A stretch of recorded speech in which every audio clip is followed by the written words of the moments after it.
Mis hermanos, en el mensaje de esta mañana acerca de la adoración, nosotros dejamos claramente establecido que el propósito distintivo de estas reuniones congregacionales es edificarnos unos a otros al proclamar y celebrar juntos el Evangelio de Cristo. Somos un grupo de adoradores que se reúnen en la presencia de Dios para continuar adorándole como cuerpo, al recordar, por un lado, la grandeza y el carácter de Dios, cuán pequeños y pecadores somos nosotros, y todo lo que Él hizo en su amor y en su bondad a través de la persona y la obra de Cristo para rescatarnos de esa condición miserable en que nos encontrábamos y reconciliarnos plenamente con Él. Ahora, ¿por qué nosotros necesitamos recordarnos estas cosas continuamente? Porque nuestras almas no funcionan como una línea de ensamblaje de automóvil, como bien señaló Bryan Chapell en el libro que citábamos esta mañana. Chapell dice, si aprender el Evangelio fuera como construir un carro, una línea de ensamblaje, entonces deberíamos esperar que una vez adquiriéramos una verdad del Evangelio, podríamos movernos a otra estación de la madurez cristiana sin tener que retornar a los niveles previos de nuestro desarrollo. Pero, sigue diciendo él, el corazón no es como una línea de ensamblaje. Nosotros olvidamos fácilmente el Evangelio, dudamos de su poder o nos dejamos distraer de sus propósitos. Por lo tanto, el surgimiento de nuevos problemas espirituales siempre va a requerir respuestas basadas en un regreso de nuestros corazones a esas verdades fundamentales del Evangelio.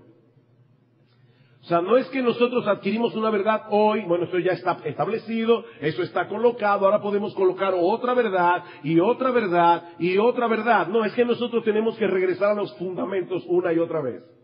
Porque una y otra vez tendemos a olvidarlos. Necesitamos recordarnos mutuamente el Evangelio, como de hecho nos enseñan claramente las cartas del Nuevo Testamento. Mis hermanos, estas cartas eran leídas públicamente en las iglesias. ¿Y qué son esas cartas? Un desglose del Evangelio y sus implicaciones. Así que nunca nos cansaremos de recordar y celebrar el sorprendente, inmutable, incomprensible amor de Dios para con nosotros. Y nunca dejaremos de necesitar recordar eso. Es como las notas de amor que los esposos le envían a sus esposas. Ellas nunca se cansan de que tú le digas que las amas. Nunca se van a cansar, créeme mi hermano. No se van a cansar. Y nosotros nunca nos cansamos de recordar el amor de Dios. Nunca nos cansamos de celebrar el amor de Dios. Escuchen cómo Pablo oraba por los creyentes en Éfeso. Efesios capítulo 3, versículos 14 en adelante. Esta es una de las oraciones más sublimes de toda la Biblia. Dice en Efesios capítulo 3, versículo 14... Por esta causa doblo mis rodillas ante el Padre de nuestro Señor Jesucristo, de quien toma nombre toda familia en los cielos y en la tierra. ¿Y qué oraba Pablo por estos creyentes en Éfeso? Para que os dé conforme a las riquezas de su gloria. ¿Escucharon eso? Conforme a las riquezas de su gloria, el ser fortalecidos con poder en el hombre interior por su espíritu. Si un millonario nos da de sus riquezas, eso puede ser desde 5 centavos hasta $1,000,000. Pero si un millonario nos da conforme a sus riquezas, eso va a ser mucho dinero.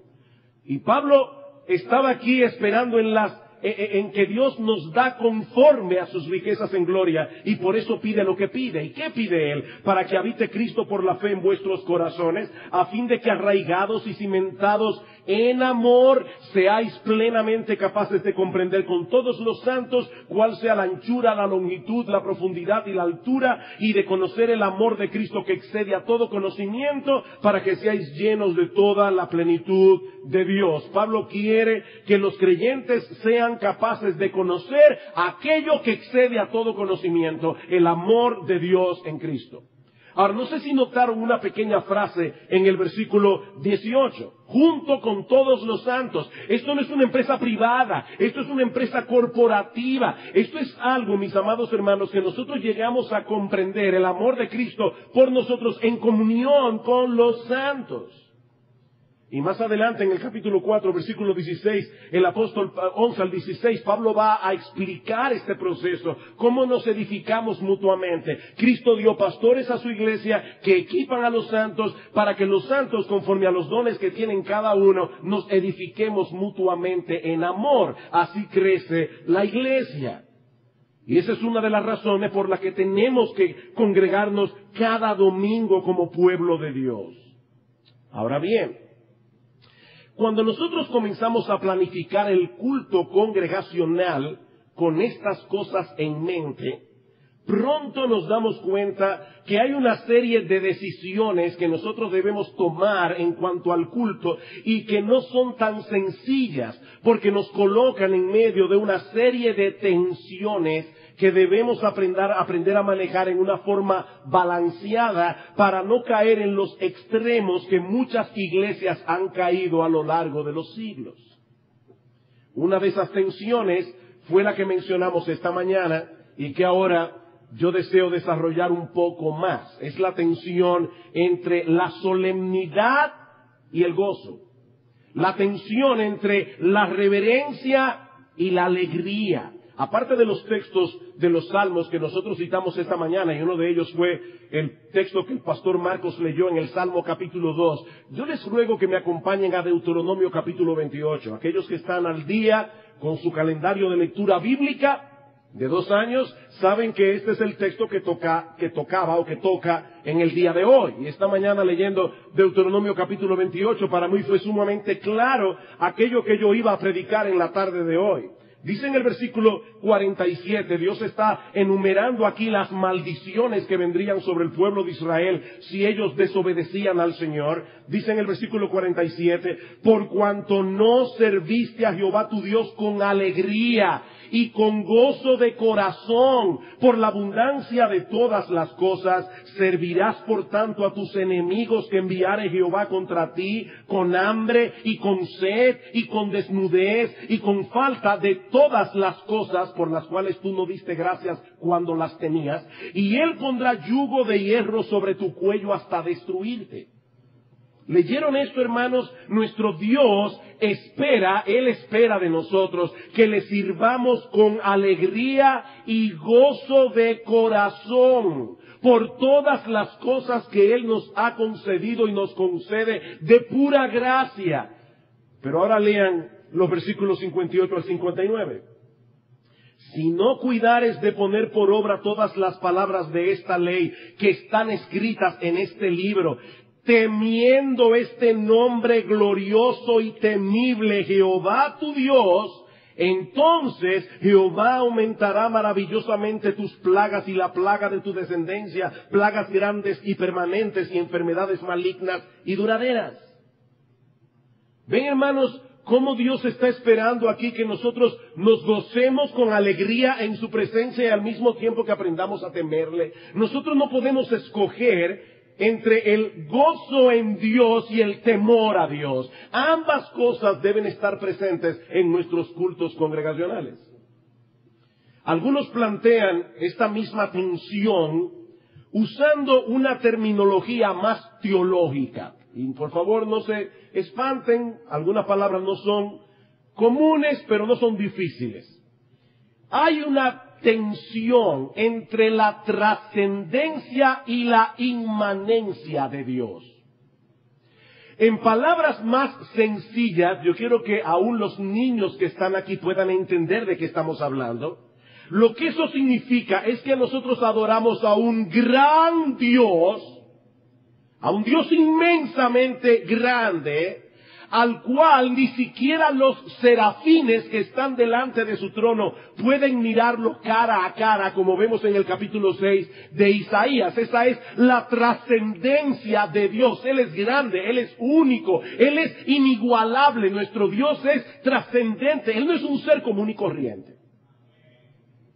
Pero al mismo tiempo, nosotros adoramos a un Dios cercano, nosotros adoramos a un Dios que está atento a cada una de sus obras, a un Dios que se involucra con su pueblo, a un Dios que protege a cada uno de los suyos como la niña de sus ojos. Esa es la inmanencia de Dios. Él es trascendente, pero Él es inmanente. Ahora, ¿cuál es el tipo de relación que los creyentes debemos tener con un Dios así? Si sobreenfatizamos la trascendencia de Dios por encima de su inmanencia, ¿saben qué va a suceder? Que terminaremos relacionándonos con Él como si fuera un ser distante, como si fuera un ser inalcanzable. Pero si sobreenfatizamos la inmanencia de Dios por encima de su trascendencia, es muy probable que comencemos a ver a Dios como si fuera de nuestro tamaño. Noten cómo el Señor Jesucristo nos enseñó a manejar esta tensión en el modelo de oración que conocemos como el Padre Nuestro. Padre Nuestro. ¿Qué es eso? La inmanencia de Dios. Él es nuestro Padre. Él nos compró con el precio de la sangre de su Hijo. Nosotros somos suyos. Él nos adoptó en su familia. Padre nuestro que estás en los cielos. Esa es la trascendencia de Dios. No te olvides con quién tú estás hablando. Es tu Padre, pero está en los cielos. Mis hermanos, nosotros no podemos acercarnos a Él como si fuera un Dios lejano y distante, pero tampoco debemos relacionarnos con Dios como si fuera nuestro pana. ¿Se entiende eso, verdad? No, Dios no es nuestro pana. Él es Dios. Él es grande. Es por eso que la adoración del pueblo de Dios es descrita en el Antiguo Testamento como una fiesta solemne. Y yo he dicho esto muchas veces desde este púlpito. Para algunas personas estos dos términos no son compatibles. Si es una fiesta, no puede ser solemne. Y si es solemne, no puede ser una fiesta. Pero la adoración que la Escritura promueve conjuga ambos elementos perfectamente entrelazados entre sí y de hecho dependiendo uno del otro. Adoramos a un gran Dios, adoramos a un Dios digno de reverencia, adoramos a un Dios digno de ser temido. Nuestro Dios es digno de ser temido.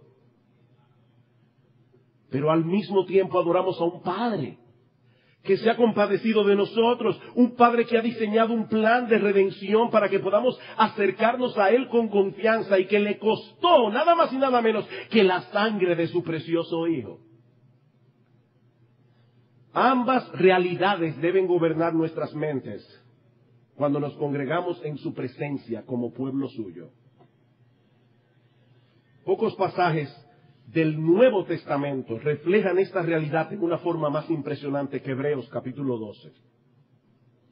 Hebreos capítulo 12. El autor de la epístola, a final del capítulo, a partir del versículo 18, está haciendo un contraste aquí entre la experiencia que tuvo Israel al pie del monte Sinaí cuando el Señor descendió para darles la ley y la experiencia que nosotros tenemos los domingos cuando nos congregamos como pueblo suyo en su presencia en el día del Señor. Y dice el autor de la carta a los Hebreos que el pueblo de Israel, versículo 18, se había acercado a un monte que se podía palpar, a un monte que ardía en fuego, a la oscuridad y a la tempestad, al sonido de la trompeta y a la voz que hablaba, la cual los que la oyeron rogaron que no se les hablase más. Mis hermanos, era tan terrible lo que el pueblo de Israel estaba viendo, que aún Moisés exclamó, estoy espantado y temblando. ¿Y qué de nosotros? La iglesia del nuevo pacto. Bueno, dice el autor de la carta a los Hebreos, nosotros, la iglesia, nos hemos acercado al monte de Sión, a la ciudad del Dios vivo, a Jerusalén la celestial, a la compañía de muchos millares de ángeles, a la congregación de los primogénitos que están inscritos en los cielos, a Dios el juez de todos, a los espíritus de los justos hechos perfectos, a Jesús el mediador de un nuevo pacto y a la sangre la sangre rociada que habla mejor que la de Abel. En otras palabras, mis hermanos, lo que los judíos experimentaron en el monte Sinaí no era más que una sombra de una realidad más sorprendente. Y es a esa realidad que nosotros nos acercamos cada domingo en nuestros cultos de adoración.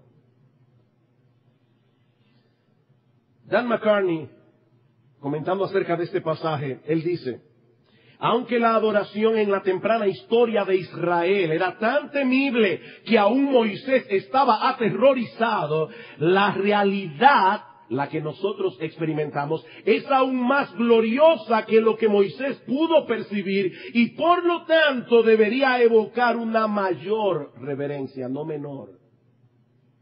Una mayor reverencia. Noten lo que sigue diciendo en el versículo 25. Mirad que no desechéis al que habla, porque si no escaparon aquellos que desecharon al que los amonestaba en la tierra, mucho menos nosotros si desecháremos al que amonesta desde los cielos, la voz del cual conmovió entonces la tierra. ¿Recuerdan ustedes cómo el monte Sinaí estaba temblando cuando Dios descendió? Bueno, pastor, pero ahora yo no veo ningún temblor de tierra, aquí estamos muy tranquilos en este edificio. Sigue diciendo el autor, la voz del cual conmovió la tierra entonces, pero ahora ha prometido diciendo, aún una vez, y conmoveré no solamente la tierra, sino también el cielo. Lo que nosotros estamos esperando, hermanos, es mucho más sorprendente que lo que los judíos vieron en el monte Sinaí. Los cielos se descorrerán como una cortina. Sigue diciendo, y esta frase aún una vez indica la remoción de las cosas movibles como cosas hechas para que queden las inconmovibles. Así que, conclusión, recibiendo nosotros un reino inconmovible, tengamos gratitud y mediante ella sirvamos a Dios, agradándole con temor y reverencia, porque nuestro Dios es fuego consumidor. Eso no está en el Antiguo Testamento. Eso está en el Nuevo Testamento. Agrademos a Dios con temor y reverencia. Cito una vez más a McCartney. La adoración en el nuevo pacto debería estar llena de reverencia y un profundo sentido de temor sobrecogedor. Porque ahora conocemos más claramente la santidad de aquel a quien adoramos al entender la profundidad de lo que se requirió para nuestra redención. Mis hermanos, nosotros sabemos algo que los judíos no sabían, y es que para Dios nuestro pecado es algo tan serio que para poder perdonarnos de nuestros pecados, la segunda persona de la Trinidad tuvo que hacerse hombre, morir en una cruz como un criminal para que ahora nosotros podamos ser salvos por la fe. Nosotros tenemos un entendimiento de la santidad de Dios que los judíos del Antiguo Testamento no podían tener. Por eso en el himno que nosotros cantamos, inmensa la obra de Cristo en la cruz, enorme la culpa se ve por su luz. ¿Tú quieres darte cuenta de cuán grande es tu pecado delante de Dios? Míralo a la luz de lo que Jesucristo hizo en la cruz del Calvario. Los creyentes del nuevo pacto sabemos ahora que por causa de nuestros pecados, Dios envió a su propio Hijo a derramar su sangre en la cruz, pues de otro modo nadie hubiese podido ser salvo. Por lo tanto, los creyentes del nuevo pacto deberíamos experimentar una reverencia más profunda cuando estamos en la presencia especial de Dios. ¿O no es así? Pero esta es solo una cara de la moneda. Sigue diciendo McCartney. La verdadera adoración está llena de gozo. Hemos estado hablando de reverencia, ¿verdad? Ahora escuchen esta parte. La verdadera adoración está llena de gozo precisamente porque está apercibida de cuán temible es aquel a quien adoramos y cuán grande es nuestro privilegio cuando se nos permite acercarnos a Él. ¿Ven el balance, hermanos? El hecho de nosotros ver la grandeza de Dios, la santidad de Dios, lo que costó nuestra salvación, eso debe llenarnos de temor y de reverencia, pero al mismo tiempo de alegría y de gozo, porque ese Dios nos dice en Hebreos capítulo 10, versículo 19, acercaos. Ahora tenemos libertad en su presencia. Ahora nosotros podemos decir, Padre nuestro que estás en los cielos, y los oídos de Dios, los ojos de Dios están atentos a nosotros. De ese Dios. Sigue diciendo McCartney. Perdone que lo cite mucho, pero es que él lo dice mejor que yo. El verdadero gozo en la adoración no es un happy hour, dice él. Así mismo, literalmente. ¿Saben lo que es un happy hour? Alguna gente van a un bar, se sientan con sus amigos, les dan unos tragos gratis y él pasa una hora feliz. Un happy hour. Bueno, hermano, nosotros venimos a la iglesia a tener un happy hour, dice él. No, esto no es un happy hour. Este tipo de gozo solo es posible cuando nos damos cuenta de cuán enorme e incomprensible provisión Dios nos ha dado para que podamos estar delante de Él, y por lo tanto qué privilegio indescriptible tenemos ahora de estar en la presencia de aquel que es fuego consumidor. Él es fuego consumidor y nosotros podemos acercarnos libremente delante de Él. Por causa de Cristo, ¿no debería eso hacernos saltar de gozo? De manera que si la adoración a Dios fue descrita en el Antiguo Testamento como una fiesta solemne, más razón tenemos ahora nosotros de verlo de ese modo, ahora que vivimos de este lado de la cruz. Es solemne porque estamos delante de un gran Dios que es fuego consumidor y nosotros somos criaturas del polvo cargadas de pecado. Pero es festiva porque ese gran Dios se ha compadecido de nosotros, ha diseñado un plan de redención para reconciliarnos con Él, nos ha lavado por completo en la sangre de Cristo, de tal manera que Él nos ve ahora, mis amados hermanos, como si nunca hubiéramos roto un plato. Ese Dios, 3 veces santo. ¿Cuál es nuestro reto como iglesia? Como decíamos esta mañana, poder comunicar en nuestros cultos esa solemnidad y ese gozo al mismo tiempo en una forma que sea accesible a las personas a las cuales ministramos sin caer en ningún extremo. Ese es el reto. En palabras más sencillas, déjeme decirlo en buen dominicano, nuestros cultos congregacionales ni pueden ser un jolgorio ni pueden ser un funeral. Ninguna de las dos cosas. Es una fiesta solemne. Y nosotros tenemos que comunicar eso. Que tenemos un gran Dios que nos ha acercado en Cristo. Otra de esas tensiones que debemos aprender a manejar es entre la carga intelectual y emocional de nuestros cultos. Tenemos que manejar una tensión entre la carga intelectual y emocional de nuestros cultos. Alguien dijo una vez, y yo creo que con muchísima razón, que toda experiencia espiritual comienza en la mente.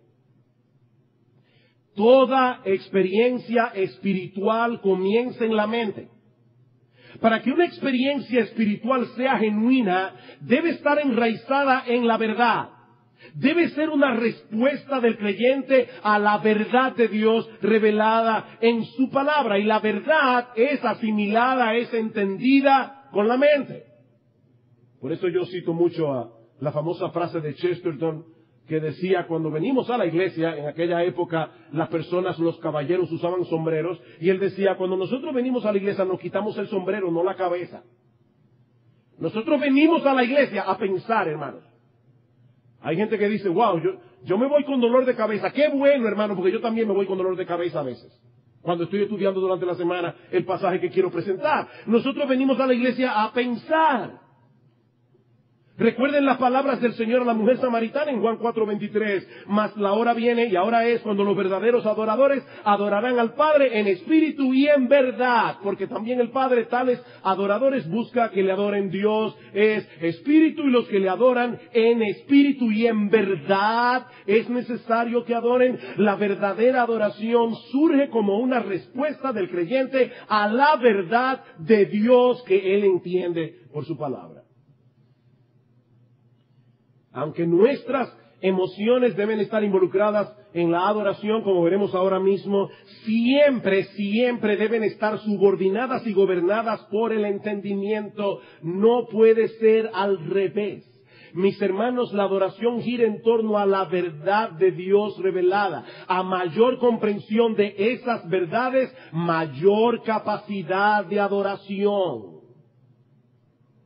Herbert Carson dice, aunque los jóvenes convertidos, y él no se refiere necesariamente a los que son jóvenes en edad, sino a los que son recién convertidos, no importa la edad que tengan, a los recién convertidos, dice, pueden adorar verdaderamente a Dios con los primeros destellos de entendimiento espiritual. Al mismo tiempo, una experiencia de adoración más profunda estará ligada a un entendimiento más profundo. Mientras más conocemos el carácter de Dios, sus propósitos y sus deseos, más capaces seremos de responder a sus obras. Nos convertimos al Señor, entendemos que Él perdonó todos nuestros pecados. Pero no es verdad, mis amados hermanos, que a medida que nosotros vamos creciendo en el Evangelio, nos vamos dando cuenta de cuán negros realmente eran nuestros pecados, y eso nos lleva a entender cuán gloriosa realmente es la redención que nosotros tenemos en Cristo. Eso es un proceso que no termina nunca. Consecuentemente, lo primero que debemos evaluar, no lo único, pero lo primero que debemos evaluar en un culto de adoración es la centralidad de la verdad. La centralidad de la verdad en todo lo que se hace. Se adora en la misma medida en que la verdad de Dios es proclamada, entendida, y en la misma medida en que nosotros respondemos apropiadamente a esa verdad que ha sido proclamada y que ahora es entendida. Pensemos en los himnos, por ejemplo. La calidad poética de un himno es importante. De hecho, por eso cantamos en parte, porque es mejor cantar poéticamente. O sea, la rima y la poesía de un himno impacta más que la simple prosa. Hay verdades que son tan gloriosas que es mejor decirlas en poesía que decirlas en prosa. También es importante la melodía que acompaña a nuestros himnos. Pero, mis hermanos, el estándar final para evaluar un himno es el contenido de la verdad que posee. Ese es el estándar final, no es el único. Su calidad poética y su melodía pueden contribuir a que recibamos la verdad que el himno proclama con más claridad, con más fuerza, en una forma más memorable, es decir, más fácil de recordar. Todo eso hace la poesía, la melodía. Pero la calidad poética y la melodía de un himno de adoración no son un fin en sí mismos. Nosotros no venimos a decir, wow, qué poeta el autor de ese himno. No, nosotros no venimos a eso. Roca de la eternidad, qué poesía, fuiste abierta tú por mí, sé mi escondedero fiel, solo encuentro paz en ti, rico, limpio manantial en el cual lavado fui. Eso es poesía, pero nosotros no venimos a decir, wow, qué bonito, roca de la eternidad. Nosotros venimos a gozarnos en que esa roca, nuestro Señor Jesucristo, fue partida por nuestros pecados. ¿No es admirar una poesía? El fin de la poesía, el fin de la melodía es que haya una proclamación más eficaz de la verdad. No es un fin en sí mismo. Ese es el énfasis de Pablo en el pasaje de Colosenses que hemos citado tantas veces ya. Colosenses capítulo 3 versículo 16. La palabra de Cristo more en abundancia en vosotros, hermanos. Su himno puede que no sea herético, no dice nada malo, pero no dice nada. Puro sentimentalismo y la gente en las iglesias. ¿Y qué tú estás aprendiendo? Nada, pero me suena tan bien. La palabra de Cristo more en abundancia en vosotros, enseñándoos y exhortándoos unos a otros en toda sabiduría, cantando con gracia en vuestros corazones al Señor, con salmos, con himnos y cánticos espirituales. Pablo quiere que a través de nuestros cantos nosotros contribuyamos a que la palabra de Cristo revelada aquí more en abundancia en nosotros. Ahora bien, por el hecho de haber sido creados a la imagen de Dios, nosotros no solo somos criaturas que piensan, sino también criaturas que sienten. Una gama muy variada de emociones y de sentimientos. Y saben que esas emociones juegan un papel sumamente importante en nuestras vidas porque interactúan con nuestra mente y nuestra voluntad en todas las decisiones que tomamos. Las emociones están involucradas en todo lo que hacemos. El problema es que el pecado no solo trastornó nuestro entendimiento, sino también nuestras emociones. De tal manera que el pecador se siente atraído hacia aquello que lo daña. El pecador, en sus emociones, se siente atraído hacia aquello que le hace mal y al mismo tiempo repele, rechaza aquello que para su bien. Eso es parte de la caída. Cuando el Espíritu Santo obra en nosotros la regeneración, Él abre nuestro entendimiento para que nosotros podamos comprender la verdad y así tener una perspectiva correcta de las cosas. El Espíritu Santo inicia en nosotros un proceso de renovación de nuestras mentes, como veíamos el domingo pasado, que transforma también nuestra vida emocional. Ahora comenzamos a sentir lo que deberíamos sentir de lo bueno y de lo malo. Nuestras emociones están siendo reparadas. Nuestro aparato emocional estaba dañado cuando éramos pecadores. Y ahora Dios lo está reparando. Piensen, por ejemplo, en el arrepentimiento. El arrepentimiento no es un análisis frío de nuestras transgresiones contra la ley de Dios. Y yo sé que yo violé el acápite 1, el acápite 2 y el acápite 3. Yo sé que yo merezco el infierno. No, eso no es el arrepentimiento. El verdadero arrepentimiento viene acompañado de un sano despertar de nuestras conciencias y de un claro entendimiento de la ley moral de Dios que nos hace sentir miserables. Miserables por nuestra rebelión contra ese Dios amante que promulgó esa ley. Y al mismo tiempo, cuando abrazamos a Cristo, nos sentimos gozosos por haber sido perdonados por ese mismo Dios al que hemos ofendido. Es por eso que nuestros himnos deben expresar nuestro lamento por el pecado, pero también nuestro gozo por el perdón y la reconciliación con Dios y nuestro anhelo por crecer en obediencia. Me encanta cómo lo dice Charles Spurgeon, el gran predicador inglés del siglo XIX. Dice él: muchos se toman a la ligera el pecado. Yo conozco personas que dicen: a mí no me gusta mucho esa iglesia porque hablan mucho del pecado. Yo prefiero que me hablen más de la gracia.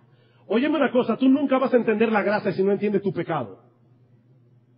Eso es imposible. Lo que tú estás pidiendo es algo, no sé ni cómo llamarlo, pero es eso. Dice Spurgeon: muchos se toman a la ligera el pecado y en consecuencia hacen lo mismo con el Salvador. El que toma a la ligera el pecado va a tomar a la ligera al Salvador. Pero aquel que ha estado delante de su Dios, culpable y condenado, con la soga al cuello, dice él, llora de alegría cuando recibe el indulto, aborrece la maldad que le ha sido perdonada y vive para honrar al Redentor cuya sangre lo ha limpiado. En otras palabras, en la misma medida en que vamos adquiriendo un mejor entendimiento de las múltiples facetas del Evangelio, en esa misma medida nuestra respuesta emocional se intensifica. Una de las cosas por las que yo le doy gracias al Señor es por la manera como he estado trabajando en mi corazón y en mi mente para entender esa multifacética, el cuadro multifacético del Evangelio. Y la verdad es que fueron de gozo para mí hace 35 años atrás, cuando conocí al Señor. Es como si volvieran a revivir otra vez, de otra manera. Es un gozo que se intensifica. Y cuando nos reunimos con aquellos con quienes compartimos la misma salvación, al mismo Salvador, al mismo Señor, al mismo Padre, la misma fe, la misma esperanza. ¿Saben lo que pasa? Que nuestras emociones se intensifican todavía más. Más aún. El gozo se hace mayor cuando es compartido con otros que creen lo mismo que nosotros y disfrutan lo mismo que nosotros disfrutamos. ¿O no es así? ¿Tú experimentas lo mismo cuando cantas solo en tu casa y cuando tú cantas aquí? Sin embargo, precisamente porque nuestra respuesta emocional tiende a intensificarse cuando estamos en compañía de otros, es en ese contexto en el que podemos ser más fácilmente extraviados por el emocionalismo. No dije por nuestras emociones, dije por el emocionalismo. El emocionalismo es un estado emocional producido artificialmente a través de la manipulación de ciertos elementos ambientales, de tal manera que nuestras emociones de repente toman el control de nuestra personalidad. En el emocionalismo, el entendimiento es colocado en un segundo plano o es anulado por completo. Y mis hermanos, eso es altamente peligroso. Porque cuando las emociones toman el control, dejamos de ser objetivos. Y podemos ser fácilmente extraviados y engañados, llevándonos a creer incluso que somos lo que no somos. Déjenme explicar eso. ¿Ustedes han visto esas muchachas que han sido emocionalmente atrapadas por un individuo que no les conviene? Lo han visto, ¿verdad? Por eso decimos que se llaman novio, porque no vio hasta que se casó.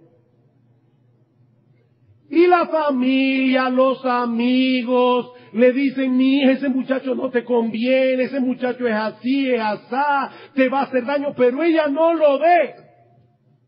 No importa que se lo digan en todos los idiomas, ella está emocionalmente atrapada y esa cárcel emocional no le permite pensar con objetividad. Mis hermanos, lo que yo estoy diciendo, que eso mismo puede ocurrir en el contexto de una iglesia.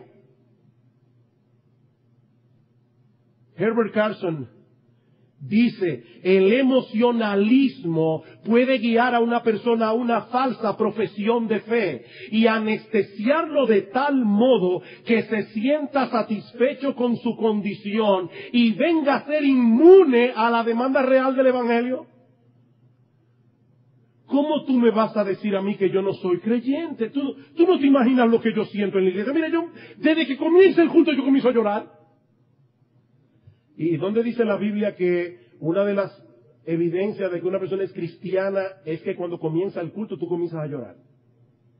La Biblia no dice eso.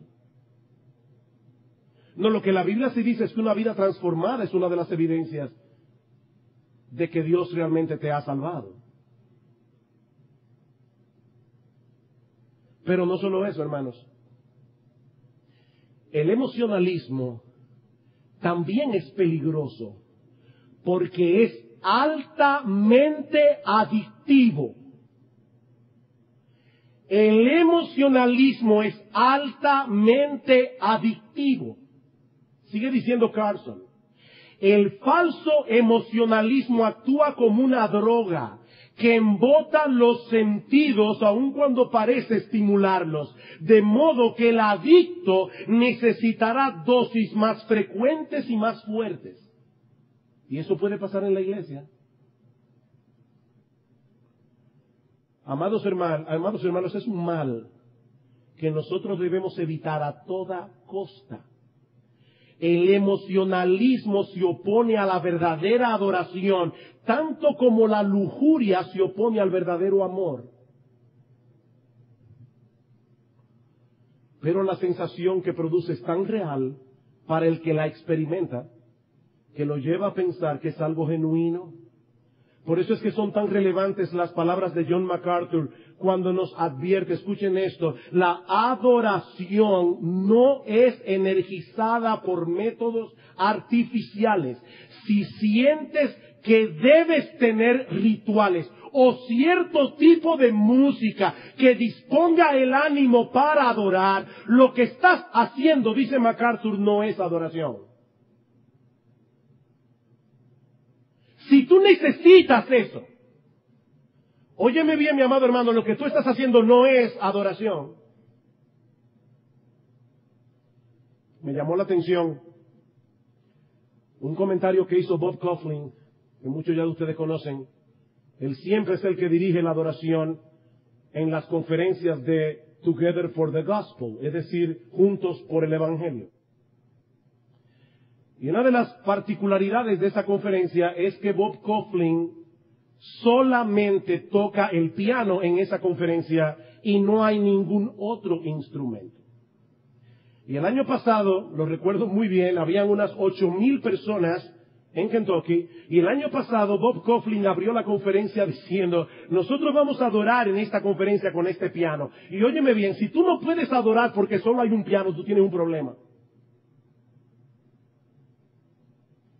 Tú tienes un problema.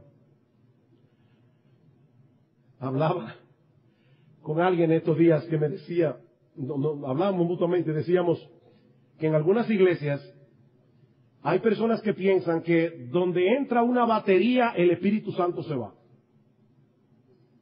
Eso es así, hermano. Hay iglesias que piensan que si hay una batería, el Espíritu Santo se va de la iglesia. Ahora, de la misma manera hay personas que piensan que donde no hay batería, no está el Espíritu Santo. Y las dos cosas son incorrectas.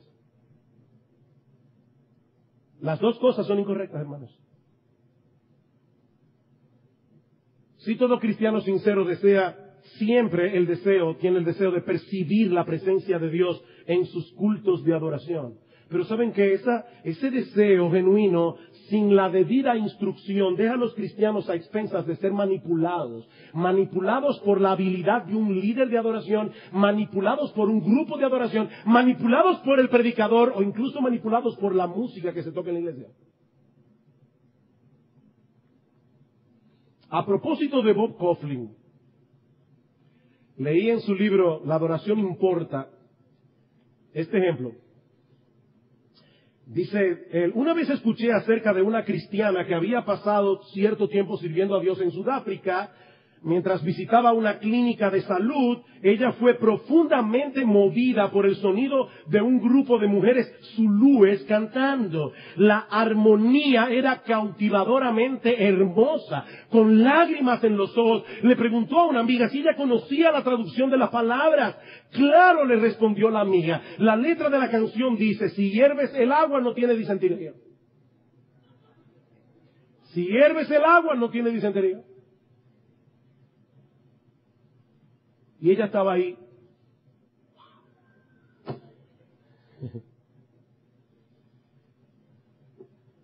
Dice Bob Coughlin, la música puede ser muy engañosa. La música puede ser muy engañosa. Porque puede despertar nuestras emociones sin que estemos realmente adorando a Dios. Ahora, eso no quiere decir que las emociones no sean importantes en la adoración. Una adoración sin emoción es una adoración sin corazón, y una adoración sin corazón ya no es adoración. Este pueblo de labios me honra, su corazón está lejos de mí. Pero como dice Herbert Carson, el sano despertar de las emociones es producido por la verdad de Dios aplicado por el Espíritu Santo a la mente, la conciencia y la voluntad. Es por el impacto de la palabra que emergen las experiencias emocionales más profundas. Y es aquí donde encontramos el secreto de los profundos sentimientos asociados en la Escritura con la verdadera adoración.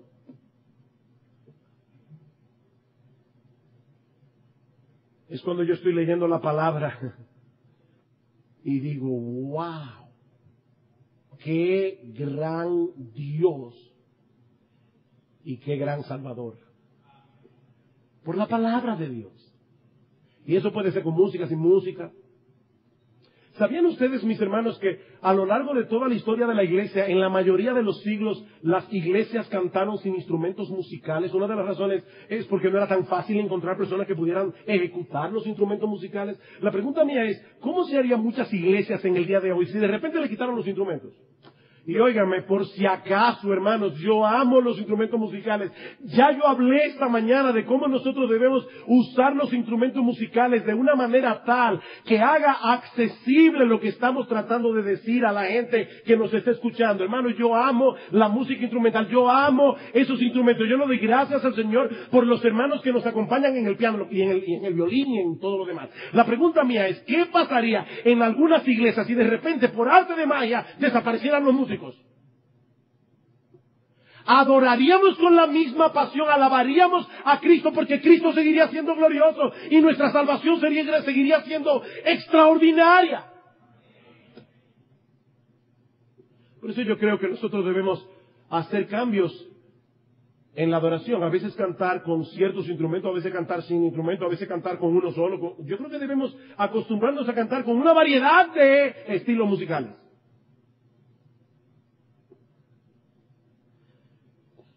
El apóstol Pedro nos arroja mucha luz en cuanto al sano despertar de nuestras emociones en su primera carta.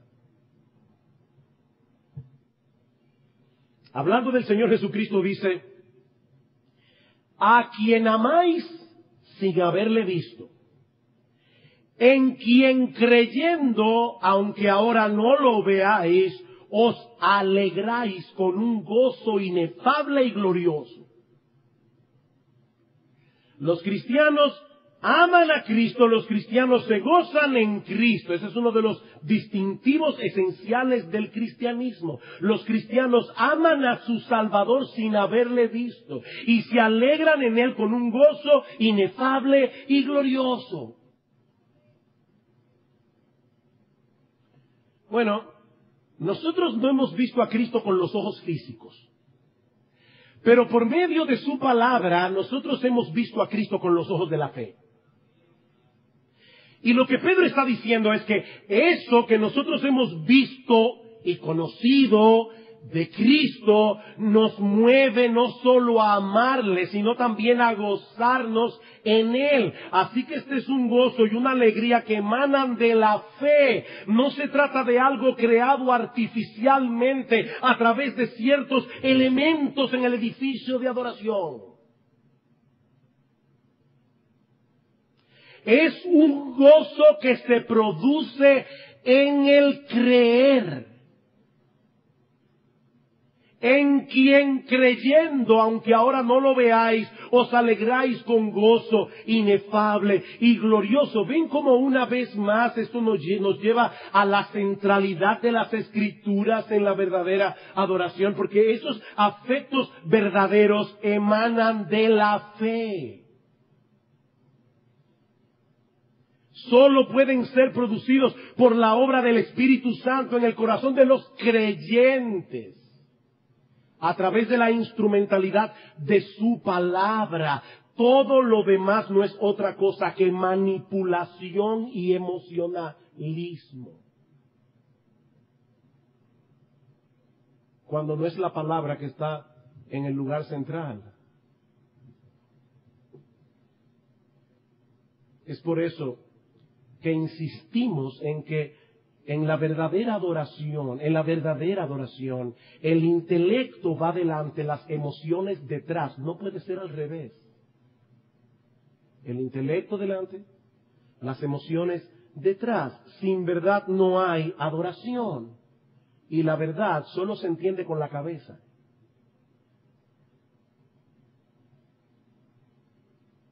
Pero, mis hermanos, de la misma manera debemos decir que la ortodoxia sin emoción revela una comprensión inadecuada de la verdad. ¿Oyeron eso, hermanos? Para mí es importante. La ortodoxia, la cabeza, ¿verdad? Sin emoción, revela una comprensión inadecuada de la verdad. O sea, si tú puedes decir fríamente, sí, yo sé que Cristo es glorioso, y yo sé que Él me salvó porque Él murió por mí en la cruz del Calvario, yo sé que voy para el cielo. O sea, tú puedes decir eso así. O tú puedes cantar, aleluya, vivo por Jesús, aleluya, vivo por su cruz. Tú no estás entendiendo. De verdad, tú no estás entendiendo. Miren, hermanos, de verdad, estas verdades son para decir, ¡wow, aleluya, gloria al Señor! Somos salvos por la sangre de Jesucristo. Vamos al cielo. Algún día estaremos en la presencia de nuestro Señor y Salvador. Lo que hace grande el cielo, mis hermanos, no son la calle de oro, supuestamente, que yo no creo que va a haber ninguna calle de oro tampoco. Pero no son la calle de oro ni la puerta de perlas. Lo que hace grande el cielo, mis amados hermanos, es que Jesucristo va a estar allí y que todos nosotros seremos transformados a su imagen.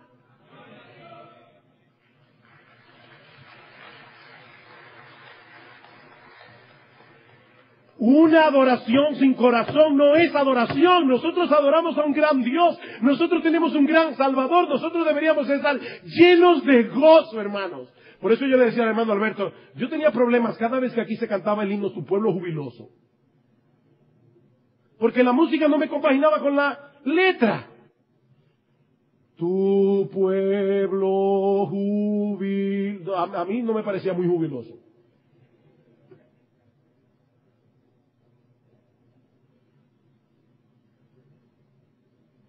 Mis hermanos, la adoración que agrada a Dios, edifica a su pueblo, la adoración que agrada a Dios y edifica a su pueblo, tiene luz y calor, ortodoxia y entusiasmo, entendimiento y pasión, pensamientos y emociones. Las dos cosas, esa es la tensión que nosotros tenemos que aprender a manejar. Quisiera concluir citando dos pasajes de las Escrituras que ilustran de manera magistral el sano despertar de las emociones que debe producir en nosotros el entendimiento de la verdad. Vamos a Romanos capítulo 11. Romanos capítulo 11, el apóstol Pablo viene hablando, este es uno de los capítulos más complicados de la carta de Pablo a los romanos. Es bien teológico, es bien doctrinal. Y el apóstol Pablo termina diciendo en el versículo 29, porque irrevocables son los dones y el llamamiento de Dios, pues como vosotros los gentiles, los que no eran judíos, también erais en otro tiempo desobedientes a Dios, pero ahora habéis alcanzado misericordia por la desobediencia de ellos, es decir, de los judíos desobedecieron a Dios, mataron al Mesías. ¿Y qué trajo eso como consecuencia? Salvación para el mundo entero. Dice Pablo, así también estos ahora han sido desobedientes, los judíos, para que por la misericordia concedida a vosotros, ellos también alcancen misericordia. O sea, los judíos fueron desobedientes y mataron al Mesías. Al matar al Mesías trajeron salvación al mundo entero. El hecho de que los gentiles se estén convirtiendo a Dios provoca a celos a algunos judíos, como le pasó al apóstol Pablo, para que ellos también vengan a Cristo en arrepentimiento y fe. Y Pablo concluye diciendo, de manera que Dios, versículo 32, sujetó a todos en desobediencia para tener misericordia de todos. Y Pablo no estaba escribiendo esto diciendo, oye, pero qué interesante. ¿Cómo concluye Pablo este capítulo? ¡Oh, profundidad! Yo creo que es así como debemos leerlo. No es de que, oh, profundidad de la riqueza. No. O sea, Pablo está pensando en la sabiduría de Dios. Y es como una persona que está en el Gran Cañón, mirando esta inmensidad. Y dice el apóstol Pablo, oh profundidad de las riquezas, de la sabiduría y de la ciencia de Dios. Cuán insondables son sus juicios, cuán inescrutables sus caminos. Porque ¿quién entendió la mente del Señor? ¿O quién fue su consejero? ¿O quién le dio a él primero para que le fuese recompensado? Porque de él y por él y para él son todas las cosas. A él sea la gloria por los siglos. Amén. ¿Ven ustedes, hermanos, cómo la ortodoxia produce adoración? Es lo mismo que yo veo en Efesios capítulo 1, ya no lo voy a leer por causa del tiempo. Pero esto es un capítulo también bien teológico. Ahí se habla de la elección, la predestinación, la adopción, la redención, la santificación, el sello del Espíritu Santo. Pero ¿cómo comienza Pablo Efesios capítulo 1 versículo 3? Bendito el Dios y Padre de nuestro Señor Jesucristo, que nos bendijo con toda bendición espiritual en los lugares celestiales en Cristo, según nos escogió en Él desde antes de la fundación del mundo, para que fuésemos santos y sin mancha delante de Él en amor, habiéndonos predestinado para ser adoptados hijos suyos por medio de Jesucristo. Y 3 veces dice Pablo en ese pasaje, Dios hizo todo eso para alabanza de la gloria de su gracia. No era teología fría. Era teología encendida en fuego.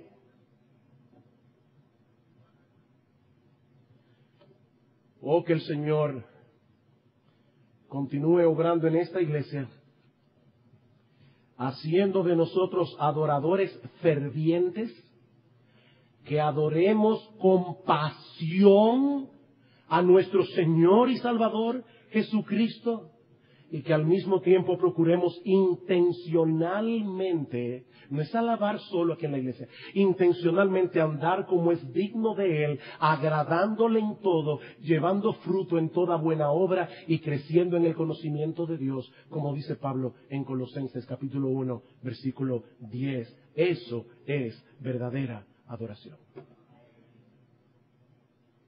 Vamos a orar. Padre, nosotros queremos darte muchas gracias por todo lo que tú nos has dado en Cristo. Qué gran Salvador y qué gran salvación. Oh, alabado seas. Aleluya, Señor. Glorias, glorias sean dadas a ti por los siglos de los siglos, porque de ti, por ti y para ti son todas las cosas, que a ti y solo a ti sea toda la gloria, la honra, el honor y la majestad. En Cristo nuestro Salvador. Amén.